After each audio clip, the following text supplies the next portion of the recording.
Welcome to A Celtic State of Mind. This is today's daily bulletin, and today I am delighted to be joined by Jim Simonetti and also Joe Aiken. Welcome to the show, guys. Thanks for having us. Cheers. As always, there's plenty to talk about when it comes to the world of Celtic, and we learned today that Aaron Hickey is due to sign for Bayern Munich. Jim, we'll have a wee chat about how, you know, these clubs are circling our academies now. They don't even wait until the players are fully established, such as Islam Farouz, previously Billy Gilmour. But we also had young Liam Morrison leaving for Bayern Munich last summer. So let's have a wee chat about that and what Scottish football clubs can do to protect the young talent, maybe keep them in the country. Ivan Toney is a striker who's been linked to Celtic. Apparently he is on the verge of moving to Brentford for £10 million. Were we right to let that one slide? That's going to be another discussion point. Encham, Neil Lennon has said it's all speculation in relation to him leaving the club. But he did confirm that we're still on the lookout for a centre-half. And of course, we play tonight. We play in Europe. It's been a couple of weeks since we've seen the team in action. We'll be covering it this evening and we'll be chatting all about the game tonight. So please get your questions, get your comments in via YouTube, Twitter and Facebook. And myself, Jim and Joe will do our best to answer and engage, get involved. That's what makes this show a success.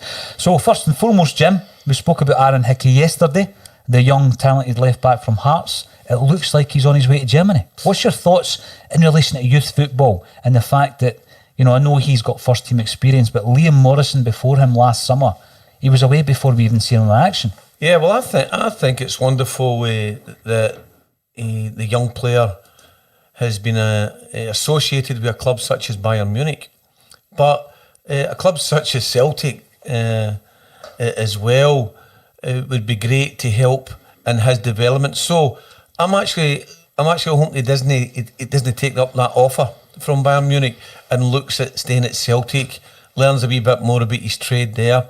Well, I think he's 18 at the moment. Yes, 18.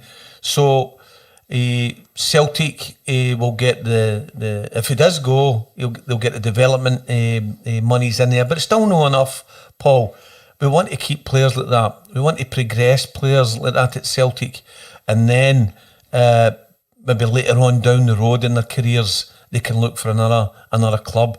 But in a way I'm delighted, but in another way I'm disappointed, because the guys in the youth set up at Celtic and other professional clubs as well in Scotland, they work hard, and they work hard at developing the players, and they work hard at wanting to keep them. But if you can't keep someone, then there's no point and try to persuade them. Again, I'm going to come back, Paul, Joe. This is a year of that there can't be any indecisiveness at the club. Absolutely. So it's either you want to play for us or you don't want to play for us. If the grass is greener at the other side, then please carry on. Yeah, Joe, in terms of young Scottish talent, we've seen examples of this in the past. You know, Aaron Hickey may be one in a long line.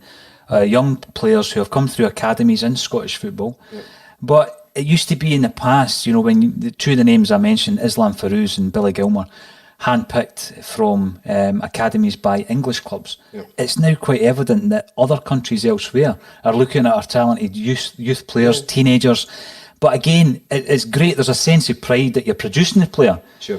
How difficult is it going to be for a young kid to move to Germany? You know, learn the lingo, learn the culture. Yeah, I mean, I think it'll be a huge learning curve. You know, I mean, even just the fact that they're moving, as you say, to a different country, different language. But I think to pick up on Jim's point, you know, about, you know, kind of young players staying at Scotland, and clubs, first of all, Scottish clubs, is that, you know, and the investment. I mean, I think it is right. I mean, Scottish clubs are putting much more focus now, and have been, I think, over the last decade in terms of their youth development, and we've seen some amazing results there. And if you take, I suppose, Kieran Tierney, I suppose, the first one that comes to mind. The fact of the matter is that we had him for the number of seasons we had him. You know what I mean? You know, was great, and then he moves on with good grace, and Jim again makes a good point. He's developed as a player. You know, he's played against some great teams, and he's moved on at probably an age where you know, he's been used to earning a bit of money. He's been used to handling the pressure. He's used to handling playing the big games. So you can move on to a team like Bayern Munich, or Arsenal as he did, or whatever, in terms of that jump.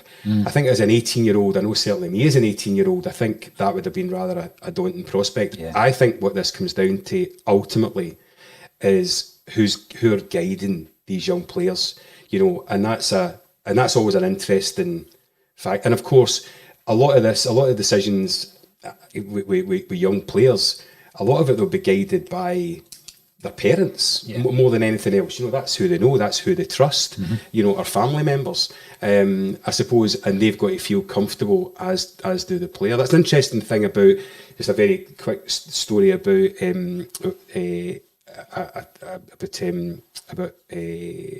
I was talking about Manchester United and young fans, whatever it is, and I remember being at a dinner with him when we were doing some stuff for Euro 2020, and what Ferguson said was that that he used to get to know the mothers because that was a key. Yeah, and because the fathers all had a view as to who they should play for and what position and whatever it is. Now that's an old school view, and I know that doesn't run through now. There's plenty of mums standing at the side of the touchline nowadays.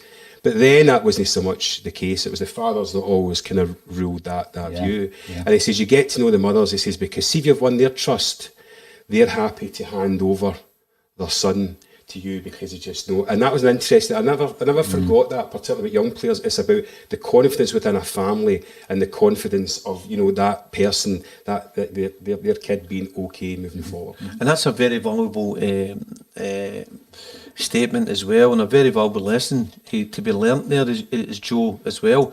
But you look at the young lad getting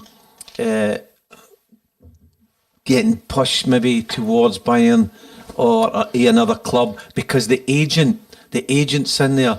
They're looking for their kick-offs as well. But maybe in the very, very near future, that type of agency might change with the young kids being involved with other people who may want to look after them as young players, but look after like the old Ferguson style, Joe, that the parents are all embraced, everybody's embraced. So that's very, very important. So the agents have got a lot to do with it as well, Paul. Absolutely. I love the story that Joe shared with us there about Sir Alex Ferguson. Yeah. A guy who had a great understanding of what made people tick. And he's tapped into the mother's mindset rather than going for the dad. Brilliant. He's great. And when you, if you're ever privileged to be in his company and he talks football, and it's great. Some of the wee anecdotes that he comes out with, even in management. I've been fortunate to be in that position with him, that he's a full encyclopedia of knowledge and wealth for the game and for youth players. Oh, he was a master at producing. You look at what he'd done at Aberdeen, and then he went and done it at Manchester United. Fantastic. The comments have started to come in. Thank you very much for getting involved. This Axon Bulletin and the match day special tonight is all about getting people involved and engaging with us, because, you know, we don't think we're the experts. We're just we're all about engaging with the people out there on YouTube, Facebook and Twitter. Kevin Graham, thoughts on Leo Connor going to Tranmere on loan? Does this mean he's too good for development football and needs competitive football, or he's not ready for us? Jim, I'll come to you on this one, because when I seen that Leo Connor went down to Tranmere yesterday, I seen that. The first thing that came to my mind is there's a level of football between development and first team football, and I feel that there's a void in Scotland. So you've got the development teams, but they're not playing many games. So you've got a whole raft of players that are not playing, so you've got to loan them out to other teams. There's some successes from that, because I think when you look at Ayer and McGregor are two brilliant examples of you know getting farmed out, if you like. Christie's another one, and they come back improved, stronger, they understand the game. But more often than not, these young guys never come back. No, they don't. So is there a bridge? Is there a bridge there that reserve football used to give us between development and first team football that we're sadly lacking? And given the players in the past, it could have been to like junior clubs or whatever. But if I could just go back on your question there, Paul. First and foremost, as young players when they hit a certain age, so let's say that around about the 17, 18 year of age mark, need game time. Game time's important. You can train all day long, you can train all night long, you can train all week, but you must have game time. That's where you gain the experience, where you're playing against older players, younger players, and it becomes more competitive football. In youth development, it's non-competitive, they say. But when you get to a certain age, you must be in that competitive edge. So game time's important. So there isn't any problem with giving players out to other clubs, whether it be in Scotland or whether it be in England or even abroad.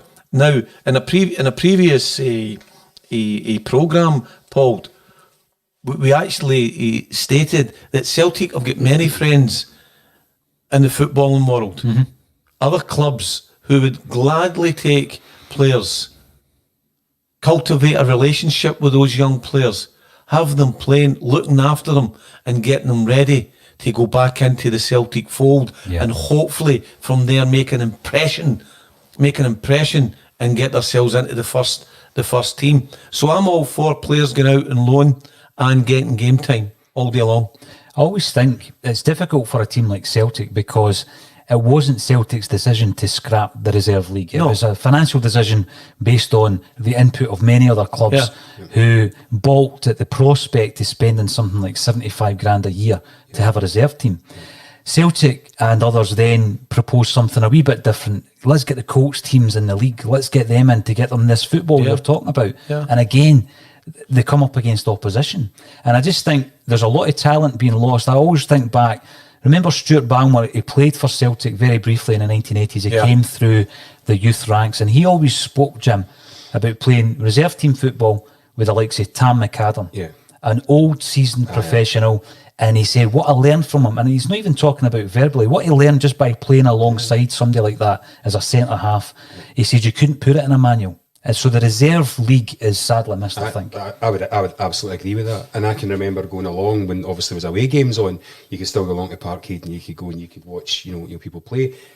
And then first team players come back from injury, all that sort of stuff. I mean, that was because obviously now you've got every device you've got on the planet, haven't you? Everything you can tune into, whatever you want to do, these podcasts, YouTube, whatever it is. So you can access content now in games pretty much anywhere that you want to now, anywhere in the world at any time. But that was important, you know what I mean, to me anyway, as a teenager, was that, if you didn't go to Aberdeen, you might not be able to go, get a ticket for Hearts, because they were always tight to get tickets for Hearts, still are. But my recollection of that was saying, right, okay, let's go down and let's go and watch it. It was usually an evening game as well, actually, which was quite handy, so it's just something a bit different. And I remember that, and I think that is missed, and I do think that's an element. And I think the other thing about young players going south, but I mean, my understanding, correct me if I'm wrong here, I mean, but just in terms of the business side, but when 18s you're cut off in Scotland with your pro youth, isn't it, and 21s in England is my understanding of that, in terms of the kind of legal context of how you play. Right. So what you would find then is that certainly, I know a couple of examples of young guys, Josh Kerr being one of them, young guy from Coatbridge, who went down and went down to Brighton to play, because he got just past 18, and then he was able to spend another 3 years there, and he's now back playing at Airdrie, I believe he's playing. So it's interesting that that was a move, because he was still to be able to be in that age bracket, or seen as that age bracket, which is different between English and Scottish FAs. So the other concern I've got with it, not having that reserve football, that platform, Jim, is you've got a guy, let's say, for example, Tom Rogic, who may be out of favour, he may be injured, coming back from injury. What do you do with Tommy Rogic? So you could go for months and months without a player like him getting a game, a competitive game of football. But and that's an issue. Correct, Paul. But as a season pro as well, he needs game time. Yes. It's important he gets game time for himself, for the country that he represents as well. But most importantly, for Celtic Football Club, he needs game time. these players all need game time somewhere along the way. But there's this week, I mean, Roderick's been showing some good skills at training. He's been showing a lot of enthusiasm at training, and he seems to be getting himself more involved with various things at training. So I've actually got him in for the squad tonight, and I'd like to see Tom Roderick back in the pool, because he can become an impact player coming off the bench as well, and he would make a difference in the game, which he's proven in the past, and he's done it for us in a very few important occasions. Oh, he definitely has, Jim. We'll come back on tonight's game. Looking forward to the game this evening. Loads of questions coming in, so we'll work our way through some of those. You may have noticed we are being sponsored by JBM's at the top of your screen there. If anyone wishes to sponsor a Celtic State of Mind's bulletin or match day coverage, get in touch with me and we'll be able to organise that. Now, Gary Doonan, again, welcome back, Gary. It's always great to hear from you. Is it a myth that Celtic are a better team with two up front? Best Celtic games last year: Ibrox, 1 up front; Pittodrie, 4 up at half time; St Johnstone, 7-0; Europa League group, 1-1 with 1 up. It's a good point. I mean, we spoke about it this morning, Jim, because you were telling me about how you would line up. Yeah. I would also like to see 2 up top. Gary's asking the question, when in the big games last season, a lot of the big games only had 1 guy up front. Yeah. What's your thoughts? You're the tactician. I don't know if I'm a tactician, but everybody has got a different opinion in the game, and but I would always have the 2 up. We're Celtic, and we've got to be able to adapt to various circumstances around the park. I would have the 2 up. I know what Gary's saying there, but I would certainly have the 2 up. But me, individually, I prefer, my preference is a 3-5-2 formation. So at any given time, I could have 5 up attacking in that box, and then come back to a 4-4-2 in a defensive situation. But I like the 2. But a lot of people maybe like the 1 up, and carry on. That's entirely everybody's opinion. And it's good that everybody has got various formations and tactics that they like to talk about. I think it's fantastic all round. But 2 up the top for me, Paul. It's one of these things as well. I think everybody would be in agreement that our first choice striker is always Eduard. But the question now is, who would partner him? And you brought in a Jetty or a Yeti for 5 million. Therefore, he needs to play. But as backup to that, you've then got Lee Griffiths and Patrick Klamala. We'll go on to another so-called target in Ivan Toney later on in the show. But are we quite satisfied now, do you think, Jim, that we're, in terms of forward players, that we've got enough? We don't have to get a 5th guy in. Are we satisfied? We need them to gel together. See if they gel together, then we'll be satisfied. And see, once we're satisfied, then we've got to look at something else to bring in. So I would have and Klamala up there with Edward. Klamala being the first striker and Edward being the second striker. Klamala doing, obviously, well, I hope that he would do a wee bit off the ball, running and feeding the ball into Edward. But I've not even got Griffiths in my 9 for tonight. And I've got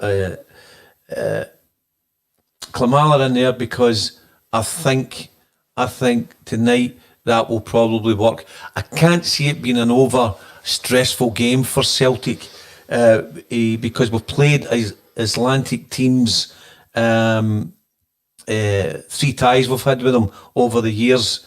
So that's 6 matches, and Celtic's quite comfortably won those games with 20 goals to 1 against. And in 2014 we played this team as well. One of Dyler's first matches for Celtic, and we won 5-0 on an aggregate. So that's why I've got Klamala in there tonight. I don't think it'll be too much of a challenge. So there's a wee chance for him to shine tonight. Joe, are you looking back to traditional Celtic sides playing this brand of entertaining football? I think that is one of the reasons why a lot of people like the 2 up front. You don't want to go with one up front against Hamilton at home. No. I think the thing is that what shines through there is that Celtic have got the flexibility, so at least they've got enough depth of squads that should the rest of the team merit, or the playing style merit, they've got to go one up front, they can do it. So for me, that's great that what Gary's saying is, he's thinking that should be the preferred option. Well, the fact of the matter is, if that's Lennon's second option, that's plan B, and it's Gary's first option, well, it's not a bad position to be in. The fact that we're having the debate that is that a better way of scoring goals for Celtic. So I suppose that's what I would first of all can I take from that comment. I suppose my feeling tonight is I just don't know how it's going to be. I just there's no fans in there, what's that experience going to be like? And I suppose coming from my background, it's the event experience is key. And I have to say the event experience is key, not just for the punters, but it's key for the athletes on the field as well. So, so it'll be very, very different coming out there to a big European match, coming through that tunnel as a Celtic player, and not having that roar, not having that absolute, noise. And I think Celtic will win comfortably tonight, but I think it will suit Reykjavik. Having no crowd better than it will suit Celtic. I still think it'll be an easy victory, but one up front, two up front, don't know. But Jim made I think the most important point there, and that's that what it's about, how they're going to gel up front. You know what I mean? And that's going to be key. But at least we've got depth in there as well, particularly up front now. That's been built. Oh yeah, the personnel now. I think we know that Edouard can play with Griffiths. Can he play with any of the other two? It'll be interesting to find out. Derek Harvey, thanks for your question via Facebook. Derek, you are sporting a Celtic Greats jersey with Axom across the front because we're the sponsors of the Celtic Greats. Fantastic. It was a great day as well. A very proud day. So why does it take us so long to make transfers? It's a good question. I think the big thing for me, if I look at that, is I think, and we spoke about it a wee bit yesterday, Jim, the approach to signing players is changing in terms of getting someone in that can improve the squad or the first 11. So if you're thinking of the squad being, let's say, the 11 plus the 9 subs, if you're going to get someone in that's going to improve what we've already got, it's maybe a wee bit more difficult now.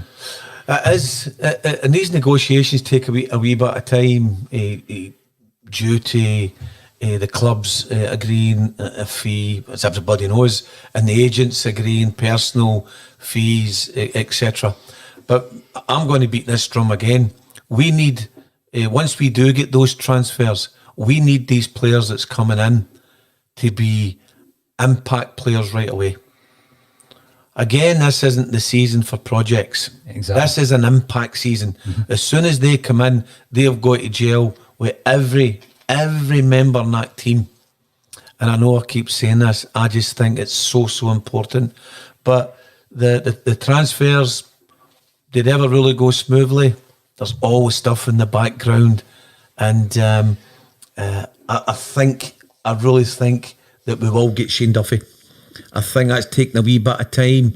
I thought he'd have been signed by now, but I genuinely think he's going to sign, and it's done maybe personal terms and whatever. I mean, he's 28 years of old. He's joining which we believe to be his boyhood heroes, which is Celtic. At the moment, it seems that we are the favourites at 2-5 or whatever it may be. I'm not a betting man, but we're very firm on favourites to sign him. But West Ham is very close in there as well. But I'd like to think Shane would come and join Celtic and be part of history forevermore. I think from a business point of view, I just think that Celtic are in a much more kind of steadier rhythm as well. Just I think they're a bit in the driving seat. They've got a bit of money there. They don't need to panic buy. They don't need to rush buy. And actually, I could be entirely wrong. I don't know enough about what goes on, in Peter Lawwell's office. But I can imagine that it will be right. We're just going to do this measured. We're going to do it right. We've got the right players at the right money. We're not going to throw daft wages, we're not going to throw daft money, we're not going to throw daft terms. We'll do it in a measured way. No, you're bang on, Joe. And I think, from a business point of view, coming from my background, I think that's the mentality at the minute. I think you're bang on, and Paul and I, with a couple of other guests, spoke about that maybe a wee last week. That Celtic spend wisely, the fans will be happy. Yeah. They spend wisely. There's no need to panic at this time. Yep. Get the right players in, the right players that's going to fit the manager's system, the manager's way of thinking, and the coaching staff's way of coaching. That's what we need, Joe. But I agree with you. Don't need to panic. But as long as you get it right, yeah, because this season they've got to get it right, and because Celtic supporters will never forgive what might happen in offices at Parkhead if we get this wrong this season. They're just not, controversial as that may sound. Take your time, be measured, do all of that. But get it right. Get it right. No, I would agree with you, Joe. And I think Neil Lennon, when speaking about transfer speculation yesterday, he didn't want to commit to any names, but he did say he's looking for a centre half, Jim. And I think Shane Duffy fits the bill. He's a guy who would walk, I'm not saying he would walk simply into the team. It's a great side we've got, but he's a guy who's built for first team football. We don't have to persevere with him. He doesn't have to adapt. He's going to go in there. And I think we're talking about shoring up a defence. Yeah. Julian and Ayer are both individually fantastic players. There's no doubt about it. AC Milan are interested in Ayer for £27 million, and we spent big money on Julian. Yeah. But I just think having that Shane Duffy, that experience in the centre there would assist both of the players, and it might also show that Neil Lennon, going back to personnel and adaptability, it really does strengthen the overall side, so that we can go 4-4-2, we can go 3-5-2, whatever it may be. Adaptability is key. That's the word that I was going to say there, Paul. Adaptability, yeah. And Neil's been fantastic. He's no jumping in going, we've got this player, wait till it's signed, sealed, delivered. Signed, sealed, delivered. Stevie Wonder. That's what we want. Stevie Wonder. That's a wee Stevie Wonder song. Get him signed, we're happy, then he will shore up that back. He will be good in there. What an anchor he will be, and he'll be a leader in there as well. I think Julian's a leader, actually, and Big Ayer at the back as well, starting to become more of a leader. So we'll get the three of them in there together, and then whoever takes the lead and helps them through the game when times are not good, maybe in a game, or when they've made a mistake, he'll talk them through, carry on, and get rid of the mistakes, and let's look for the next part in the game. I think he's a cracking anchor in there. Now, going back to some of the comments coming in from listeners and viewers on YouTube, Twitter and Facebook. Tommy Craig, CSC, welcome to the show. And you're commenting via Twitter.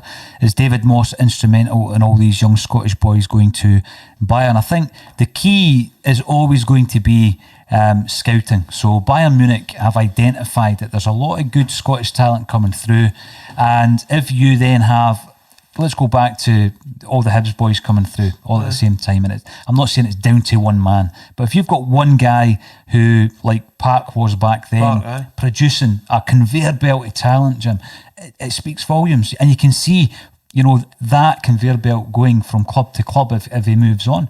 Someone that just has a knack of picking up youth talent. And if that's what Bayern Munich are doing, they could be saving themselves tens of millions of pounds. Absolutely. Paul, there's lots of talent in Scotland. There's masses of talents of young players out there in Scotland. It's nourishing it. It's coaching it, but not over-coaching it. But it just shows you we're still doing things right when clubs like Bayern Munich are coming into Scotland at a young age. Yes, they're all looking about just now, but we've got a wealth of talent in here in youth football, and it's fantastic. Even at the grassroots, when we watch some of these teams as well in the latter stages, Scottish Cups and tournaments like that, international tournaments they go to. These young players are fantastic. All these opportunity to go to the next level, next step. What I would say is a comment came in just before you mentioned that there, Jim, from Gary Doonan. Let's now concentrate on the brilliant young talent we have signed up recently. They're all top players also. You can't see the screen, but Gary Doonan is echoing your sentiments That's good. entirely. I don't know who Gary is, but well done. And then Ken Walsh, welcome back, Ken. Always good to hear from you. Do you think the likes of Munich give their young players a better pathway to first team football, more information, etc.? I think when you look at Celtic, and it's a stat you're looking at yesterday, Jim, the amount of players that we produce that actually go on to play first team football for Celtic. How many of those play over 50 games? How many of them play over 100 games for Celtic? And actually, the stats aren't that high, to be honest. If you were to look right back to, let's say, 2003. Aye, well, let's just go back a few years ago. Myself and John Joyce, a Crangill guy, a very good friend of mine. Me, Joyce, Wally Henderson, and Bertie Auld went to the youth Scottish Cup final, and after that, Celtic won that night against Rangers, and Bertie and Wally Henderson thoroughly enjoyed the game, but every Celtic player literally was released, and Rangers player. Released into out of the system, and then they would go to the playoff trials and whatever to try and get another club. So it's quite a ruthless market in there as well. But we've got to try and look after all these players, and whatever when they come out of football, out of a professional club, and then they go maybe to a lesser club. These guys, these young men, shouldn't think that's it, finished. Yeah. The opportunity is here, and the great example is the guy who came from Queen's Park, went to Dundee United, then went on to win a European medal. So if any of you young players are listening, never give up on your dream. Always keep working away at it and try and fulfil your dream, but keep playing football as long as you can. I think mentoring's the key thing. I've said that before. You need to be mentored, through this from a psychological point, because they'll look after their physical health and their skill and whatever it is and all that sort of stuff, and they'll be invested in that. I just think mental health clearly, and men's mental health is huge in the agenda at the minute. But I imagine at 18 and you've just won the Scottish Cup final. Maybe even scored a goal, and then you're released. Yeah, and you're released into where? Now, I think that was my point earlier on. I'm sure that ties in with the example I gave about the young lad from Coatbridge, Josh Kerr, who then went from there, released at 18, because there was no progress, there was nowhere for him to go. Well, there was one way for him to go, but he wasn't going that direction, and then had to go and search out, which was termed a kind of youth contract, because they got up to 21.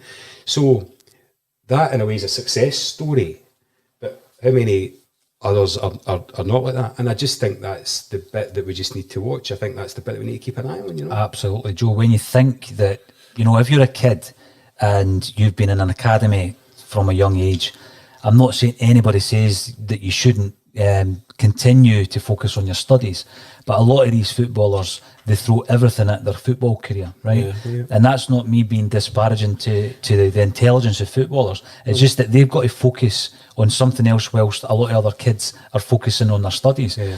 It gets to a stage where, like you say, if they're freed, if they're released, and they don't have anything to fall back on. It reminds me of what Sean Fallon used to do when he was at Celtic, and he had contacts all over the place to try and get people apprenticeships and trying to get... Absolutely. And he actually said to me, it kept him up at night, knowing that he was going into Celtic Park the following day to free a boy, a collection of boys, Oh, it's terrible. But that's the old school Celtic way. Mm-hmm. Yeah. That was it. That was the ethos of the club. Yeah. That's what it is, And I'm sure there are plenty of, I'm sure there is plenty of support. I just don't know what it is, but I'm sure there's plenty of support out there. Oh, there is. For I'm not just saying they're throwing it at scrap heap. I don't want to paint that picture because I don't actually know. They're looked after the experience, but I'm sure that that old school kind of mentality, you're talking about that Sean Fallon had, fair play. Again, if we can look after young people and make sure that they've got a kind of an easy landing, whatever that landing may be, then I think that's really you're really, really important. So important. I mean, another thing, interestingly enough, we've got a message coming in from a football pundit, Jim, football pundit who is also St. Roxy's president. It's Stevie Mullen. It's the one and only Stevie The one and only Stevie Mullen, who is now officially a football pundit, and he reminds us that Frank McAvity told the same story about Fergie engaging with Frank's mum and dad in regard to signing his brother Philip.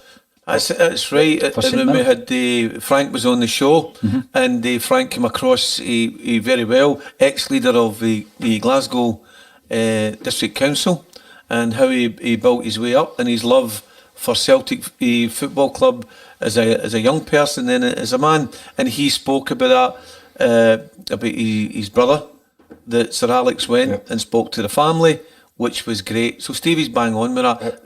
Actually, funnily enough, that was a dinner that I was at, because at the time I was working for the City Council, and it was part of the Euro 2020 bid, and it was a dinner, and there was only like 20 people at the dinner, and Ferguson was the guest speaker. So Frank was there as a leader of the City Council, and when he realised who he was, he talked about Philip, and he talked about where he signed him from and how much whatever it is, and he leaned across the table and he said, "And how's your mother Anne-Marie doing?" Absolutely, she don't leave this chair. Told us that story, I was absolutely gobsmacked. So I was in that room. Not that Frank McAvity would tell you a lie. Absolutely not. But let me tell you this. That is. He's a politician, Joe. That is absolutely 100% true. You've got a third party witness to that. Joe, are you saying politicians don't tell lies? No, listen, Jim. Are they the truth? No. Listen, listen. Never let the truth get away with a good story. Brilliant. Excellent that Sir Alex Ferguson remembered the name of his mother. Yeah. All right, across the. I mean, and everybody was there. The kind of UEFA representatives and whatever it is. That was what it said. It was amazing. Joe, what a talent. Joe Paul, honestly, see Bertie Auld. Bertie Auld could tell you the East Stirling player at left back for the 50s. Or the 60s, for Stirling Albion or whoever, no disrespect, he's saying that they're lower teams, but he could remember them all. Different players went in for tackles with him, different players after the game. That old school seem to remember lots of It's brilliant. information. See, when you speak to them though, Jim, the best one is Danny McGrain, because when you ask him a question, he says, "How do you expect me to remember that? That's right. I played over 600 games, Paul." And then George Connor remembers who refereed games, never mind who scored goals. His recall's incredible. That's right. When we had George as a guest as well, his memory was fantastic. I remember all these different people. And when Danny was the guest, he's got, I can't remember. I can't remember that game or that game. In fact, how'd I get here? Brilliant, but great characters, isn't they, Joe? Oh, brilliant! Paul, great characters. I mean, you're in the presence of greatness, regardless of regardless of forget the teams, and that's that's the interesting thing. I actually talk about teams, and the thing that really amazed me was that when you start kind of getting into these kind of dinners and things like that, there was never that rivalry between Celtic or Rangers or that. I mean, you're talking about Henderson, and I mean that just it doesn't exist. It isn't there. I'm not saying there's no a couple who want to have a wee kind of ping pong at each other. I get that, but they all got on famously well. They're all just in the one the one business. They just happen to pull on a different shirt, and it's different. It's on the part, but after that they can come away and they can leave it there. So it's amazing though that when you're in the presence of greatness and hearing some of these stories. There was a very quick wee story. I don't know if I can tell this, but I'd get a dinner with Walter Smith, right, and Archie Knox, and they were sitting. It was an SFA thing, and again on this Euro 2020 bid, and Walter said, "Tell that story about the referee." So they talked about the five-a-side parks across from Ibrox, and they said, "Oh, they trained there 5 nights a week or whatever it is, right?" And somebody says to Archie, he says, that referee turns up. He says, he referees every night. He's here 5 nights a week. He's here for 5:05 through 10:30, refereeing. And Archie says, "Was anybody even went across and spoke to him? Did anybody even took a bottle of water across?" And he says, "No, that's right, I'm going to get across." So he goes across. And he says, "Right, so how you doing?" "Aye, fine, no problem." He says, "Long have you been doing this?" He says, "I've been doing this 8.5 years. He says, "I've never missed." He says, "My holidays are all built around about it and whatever it is." He says, "I've never missed." He says, I never went to somebody's wedding because I was refereeing and whatever. So I said, "That's great." He said, "You don't get paid, not all voluntary." He says, "And how are you getting on anyway?" He says, "Aye." He says, "I've not lost that match." That's brilliant. I've not lost that match. Anyway, there you go. Just when we thought that Celtic might be edging closer to signing Shane Duffy, and our hopes have been built up, Tony Cassidy is suggesting that a story has been broken, or it's been mentioned on Celtic Underground, that Duffy to Celtic was a wind-up by Shane's mates in Derry. We'll see. We shall see. It's an interesting one because, you know, there's so many outlets around the internet, which is great, but it's difficult to know what you can trust and what you can't trust, Jim. Of course it is. And I actually think it's Paul. Today's show is a show with a wee bit of difference as well, coming across here at the various questions. And listen, if it's a wind up, that's a cracking wind up. Then the bookies have got it wrong. All the other people who think they're in the know have got it wrong. If it's a wind up, it's a cracker. Well, Jim, I'd be very disappointed if the Derry boys would actually even contemplate that. straight away, Ken Walsh, our friend, who, you know, he's been a long time supporter of Celtic State of Mind. He comes on and he says, regarding Duffy, word on the streets of Free Derry is that he wants it to happen. Shane Duffy wants it to happen, and it's the clubs holding it up. That would make sense because obviously there is the discussion around the loan fee around Shane Duffy, and if it's £2 million for a loan fee, as Kevin quite rightly said yesterday, we know how these things work. We paid a loan fee for Foster, we're paying a loan fee for El Yunusi. If you want to bring in an internationalist, and if he's going to improve the defence to that degree, Jim, pay the money. Much for history. Exactly. Pay the money, get him in. You know what I mean? A loan deal, a fee for history, to help history to be achieved, then I think I would definitely be looking, Joe, at the loan fee. And that way, if I'm on the board of directors, the fans, I'm looking at the fans, they'll be happy with that signing. And that would be good. As I said, there'll be no forgiveness this year. Yeah. Here's a great stat from Gary Doonan, and this is carrying on from the question we raised in relation to academy football and Celtic's success within that. Since 2001, 180 players in Celtic's youth academy have gone on to play senior competition football, 51 of them with Celtic and 20 in the Champions League with Celtic. So that's since 2001. Brilliant. So, I mean, these are things that when there's a major investment by a club in a youth academy, there will be constantly looking at the results. It becomes a business, doesn't it? And they'll be looking at these results to ensure that the investment is reaping the rewards. And there's the big players you can think of off the top of your head, but there's so many others that break into the team and actually do a job elsewhere. One that I can think of off the top of my head, Jackson Irvine. Remember Jackson Irvine comes in, and before you know it, he's away, and then they find their own route and their own path into their own level. There's a few that leave, and you know you'd have them back. Of course, it's just the way youth football, Jim. You can't be right every time. No, you're not going to get right every time, and you're going to lose a few gems in there as well, and then they may come back more of a polished gem. You know, away they go, come back more polished, and that they're fitting into the system. But what Celtic's got to do as well with the youth players and what they've done in the past is get them on the field, get a couple of games under the belt. They may be no long term, they're short term. They've got the professional games there, and that becomes part of their selling a bargaining as well. Without a doubt. A good point for Gary again. No, Gary's contribution is welcome. Get Gary on, get him. Gary's welcome to come on the Celtic State of Mind and the Bulletin, and we will arrange that, Joe. Colin Watt's joining us on Friday. Good. And he says that we've got David Moss to thank for Celtic and Hearts losing these youngsters to Bayern. Hickey wouldn't have played for Celtic, so fair play to the boy in his development. It's a Scottish football culture issue. When you look down the ages though, Jim, you know, Celtic have historically bought a lot of Scottish youngsters. You know, they've brought them in. It's not always going to work. And again, talking about a culture, a lot of that's on the player. You know, I remember when Celtic signed, for example, Derek Riordan, who at that time was undoubtedly the finest prospect in terms of a Scottish striker in the league. Now, that's not down to Celtic that it didn't work. That's down to the player. No, you're right. And you can get excellent coaches you can get good coaches, very good coaches, but it's quite difficult to get an excellent student, that being a student of football. If you can get that young player who's an excellent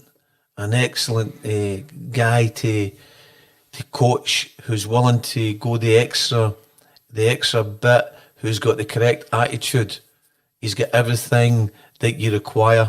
So finding the type of players is difficult, but as we say, they're out there. All we've got to do is get them in. And see, once we get them in, Paul, once we get them in, 5 guys says at one time, 5 of them, it was Willie O'Neill, Bertie Auld, Jimmy Johnstone, and Bertie and Dixie. Get players and cultivate a relationship with them, and you'll reap the rewards. Do you think a player's always going to, a young player, do you think a young player's always going to have the destination that they end up in?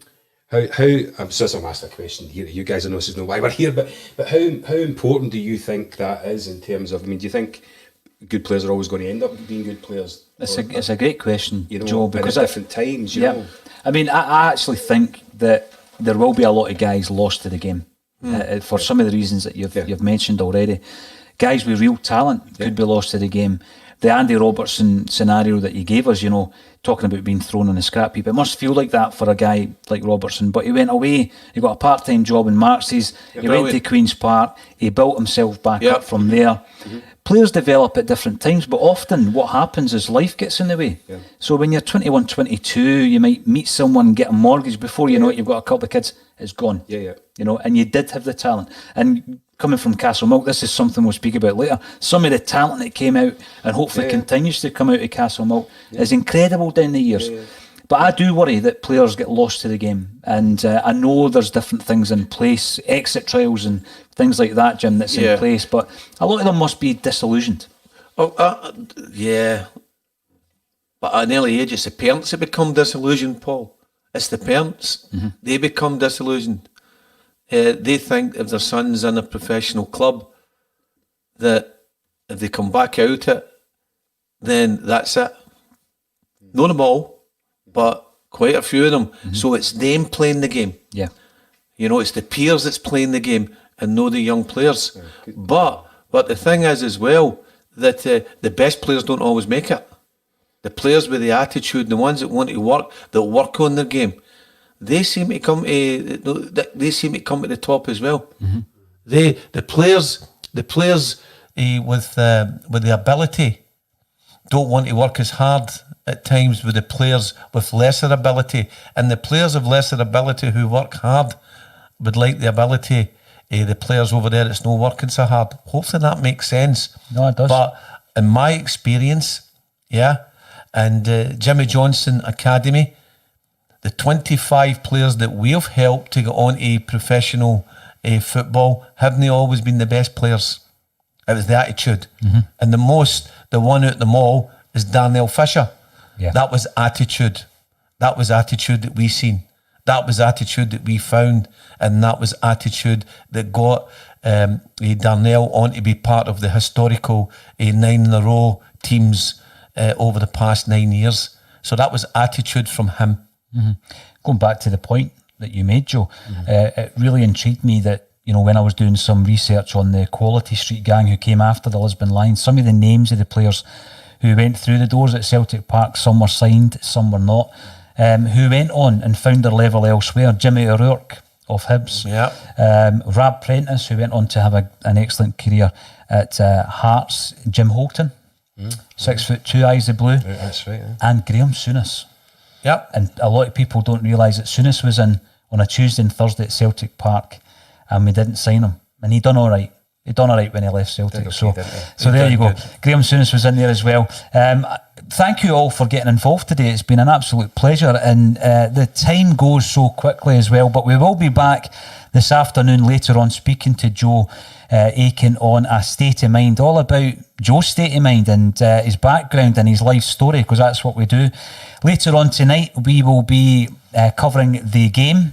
We've spoken all about the Reykjavik game all week, and we'll be covering that tonight. Hopefully it will be, as Joe speculated, quite a comfortable victory. So please join us, and we'll have a couple of the Axom team in on the panel to answer your questions and pick up on some of your points. JBMs have sponsored the Axom Bulletin today and will continue to do so this week. If you have a business or a brand that you wish to get some exposure on, then let me know and we'll see if we can do a sponsorship deal for you. All that's left for me to say is thank you, Jim Simonetti, and thank you, Joe Aiken, for joining me on A Celtic State of Mind. Pleasure.